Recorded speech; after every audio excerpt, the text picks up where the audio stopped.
Hello Renu, इस video में दो मुद्दों पर बात करेंगे। सबसे पहले कि क्या जो नियमावली है अभी की अगस्त 2020 वाली, क्या यह नियमावली बदलेगी बहाली से पहले, और अगर ये नियमावली सरकार ने बदल भी दी तो क्या ये 7वें फेज में या एसटीडी 2019 के बेसिस पर जो बहाली होनी है उस बहाली पर नया वाला नियमावली एप्लीकेबल होगा कि नहीं होगा। इन दो मुद्दों पर इस वीडियो में बात करेंगे। सबसे पहले नियमावली जो पिछली बार आई थी माध्यमिक उच्च माध्यमिक के लिए अगस्त 2020 में, वो नियमावली आप इस बात के लिए बिल्कुल श्योर रहिए कि वो नियमावली बदली जाएगी, 100% बदली जाएगी। उसका रीज़न एक ये है कि सबसे पहले तो किसी भी बहाली को कंप्लीट करने के लिए नियमावली और जो एडवर्टाइजमेंट है, जो विज्ञापन है, वो अकॉर्डेंस में होना चाहिए, एक कॉमन पाथवे पर होना चाहिए। अभी का क्या चक्कर है कि कई सारी ऐसी चीज़ें हैं जो विज्ञापन में था लेकिन नियमावली में नहीं था।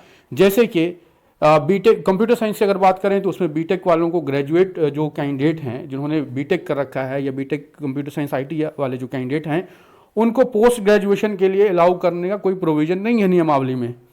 गवर्नमेंट जब तक नियमावली में चेंज नहीं करेगी तब तक इस बेसिस पर, इन डिग्रीज के बेसिस पर बहाली करना पॉसिबल नहीं होगा।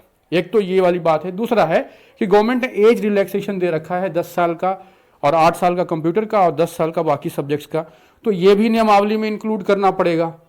तो जो एसटीडी 2019 के बेसिस पर जो बहाली होनी है 7वें फेज में, वो जब कभी भी हो, सरकार बहुत लापरवाह है, इसमें कोई डाउट नहीं है, लेकिन जब कभी भी हो नियमावली को बदलना ही पड़ेगा, नियमावली में अपडेट करना ही पड़ेगा। अब नियमावली क्या इन चीज़ों पर ही लिमिटेड रहेगी? एज रिलैक्सेशन के बारे में और एलिजिबिलिटी क्राइटेरिया को लेकर जो अलग अलग एजुकेशनल क्वालिफिकेशन है, इसको लेकर के बस यहीं तक रहेगी? या जो बहाली का जो आधार है, जो मेरिट बनाने का सिस्टम है एकेडमिक पर या एसटीटी मार्क्स पे, क्या इसका भी सरकार कुछ करेगी?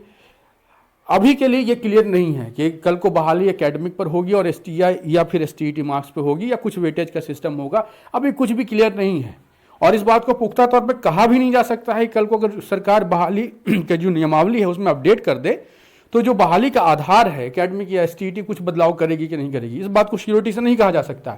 लेकिन इस बात के लिए आप बिल्कुल श्योर रहिए कि गवर्नमेंट जो एलिजिबिलिटी क्राइटेरिया है, जो एज रिलैक्सेशन है, उसको लेकर के गवर्नमेंट 100% है कि अपडेट करेगी ही करेगी। अदरवाइज जो बहाली अगर 7वें फेज को बिना अपडेट किए नियमावली को अगर गवर्नमेंट कर भी दे तो वो बहाली इनवैलिड हो जाएगी। कल को कोई कोर्ट चला गया तो पूरी बहाली रद्द हो सकती है वैसी कंडीशन में।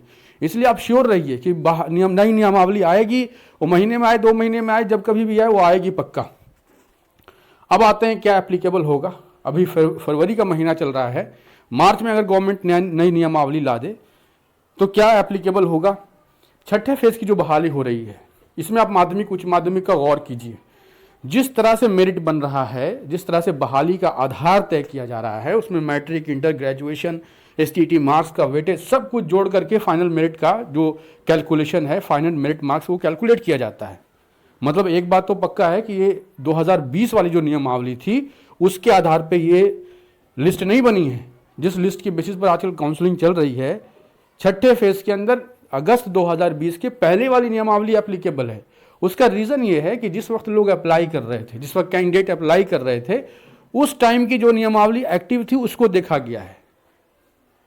इसलिए अगर कल को नियमावली एसटीईटी 2019 के बेसिस पर या 7वें फेज के एप्लीकेशन से पहले आ जाती है तब डेफिनेटली नई वाली नियमावली ही एप्लीकेबल होगी। और अगर नियमावली नहीं आई तो फिर जो अभी मौजूदा नियमावली है उसी को एप्लीकेबल मान के चलिए। ये बात बहुत ज़रूरी है कि एप्लीकेशन लेने से पहले नियमावली में अपडेट हो जाए, तभी उसको अप्लाई किया जा सकता है बहाली के अंदर।